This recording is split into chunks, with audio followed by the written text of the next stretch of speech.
भोजपुरी कहानी अनोखा रिश्ता। तो चली कहानी के तरफ चलल जाए। बात 15 बारिश पहले के ह।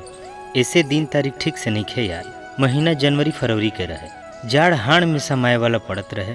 अचानक से हमार तबादला दूसर जगह भ गई। जाड़ा के रात आ सफर, ई सोच के ही मन कांप जाओ। खैर उ रात भी आ गई जाए वाला। ट्रेन के तत्काल टिकट करवा के तैयारी करे लगनी जाए के। पुराना जगह छूटला के गम आ नौका जगह जाए के उत्साह में अपन सीट पर बैठ गईनी। धीरे धीरे और लोग बोगी के आवे लगलन आ अपन सामान ठूसे लगलन। आगे बढ़े लगनी अपन गंतव्य जगह खातिर। खिड़की से गेहूं के खेत आ मुजर टिकोरा से आम के गाछ लदल रहे। पियर पियर सरसों से खेत दुल्हन नियर लागत रहे। धीरे धीरे ट्रेन दूधिया रोशनी में नहाए लागल रहे। यात्री के उतरे चढ़े वाला क्रम चालू रहे। अगला दिन में हमार बोगी में भीड़ कम हो गई। खिड़की से बाहर के सीन देखत रहनी। ऊंचा ऊंचा पहाड़, पर्वत से उतरत झरना, इतरात बलखात नदी नाला के पानी चांदी जैसे चमकत रहे। दोपहरिया के बाद फिर हमारा बोगी में सब सीट पर यात्री आ गए। ज्यादा यात्री के वजह से शोरगुल बढ़ गई। हम सूते के कोशिश करत रहनी। जैसे आंख लागल तबले एगो बुजुर्ग महिला के आवाज सुनाइल, बेटा हमनी के लगे सामान ज्यादा बा, ऐसे ई तहरा सीट के नीचे हमनी के कुछ सामान रख देत बानी। कोनो तकलीफ ना हुई तहरा? ना अम्मा, कोनो दिक्कत नहीं है, कह के हम सुत गईनी। रात के खाना खा के हम फिर सुत गईनी। सुबह अलार्म बाजल तो उठनी। हमार मंजिल आ गिल रहे। हम उतरे खातिर अपन बैग सीट के नीचे से निकलनी। बैग निकलते हमार आँख फाटल के फाटल रह गई, काहे कि हमार बैग बदला गिल रहे। हम मायूस होके सोचे लगनी कि का करी। बैग पुलिस के दे दी कि कहीं रास्ता में फेंक दी, एमे कोनो चोरी के सामान तो नहीं है। बाकी वो अम्मा हमारा साथे ऐसा काहे करी है। ऐसा हजारों सवाल में डूबल हम रिक्शा पकड़ के रूम पर आ गईनी। एक दिन बीतला के बाद सोचनी कि एक बेरी बैग खोल के देखी कि का बा एमे।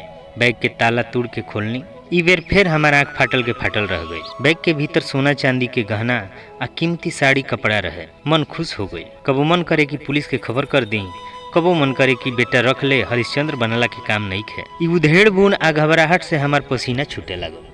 कुछ देर सोचला के बाद हम फैसला लिहनी कि ई बैग के हम वापस करें।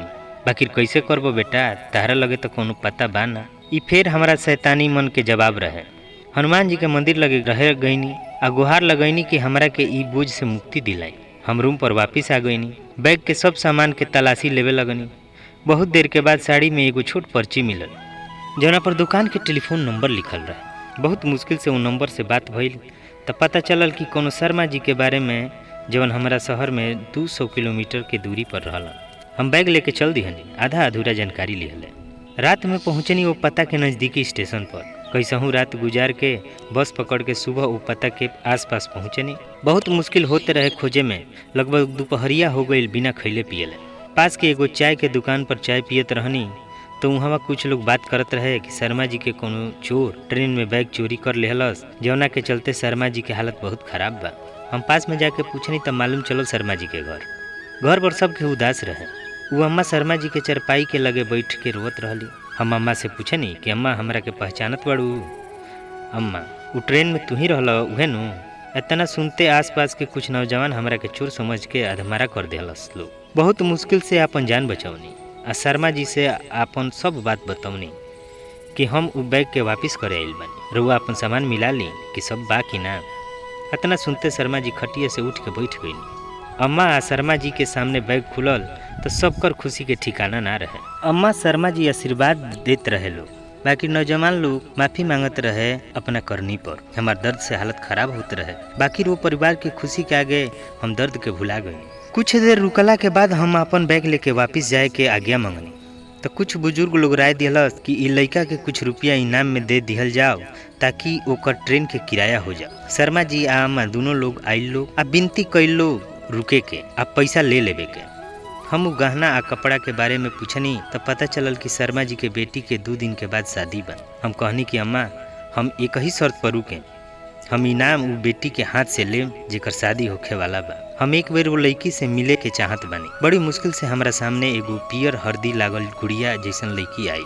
हम कहनी बहिनी बैग पहुँचावे के चलते हम अपना साइट पर ज्वाइनिंग ना कर पैनी, जौना के चलते आज हमरा के नौकरी से निकाल दिहल गई आ हमार पैसा भी खर्च हो गई। मार तक खैनी, दर्द सहनी, हम तहरे हाथ से इनाम ले। हमार विनती बा कि तू इनकार मत करी देवे से। बोलो देबू न? हम कहनी हमरा कलाई पर एगो राखी बांध द, ई हमरा खातिर बहुत बढ़न इनाम हुई। इतना सुनते अम्मा आ शर्मा जी दोनों लोग हमार देह पकड़ के रोवे लागल लो। राखी त ना मिलल, बाकी उ बेटी बहिन अपन चुनरी के कोर फाड़ी के हमार कलाई पर बंधली। 2 दिन बाद वो बहिन के डोली में विदाई कइला के बाद हम वापिस चल।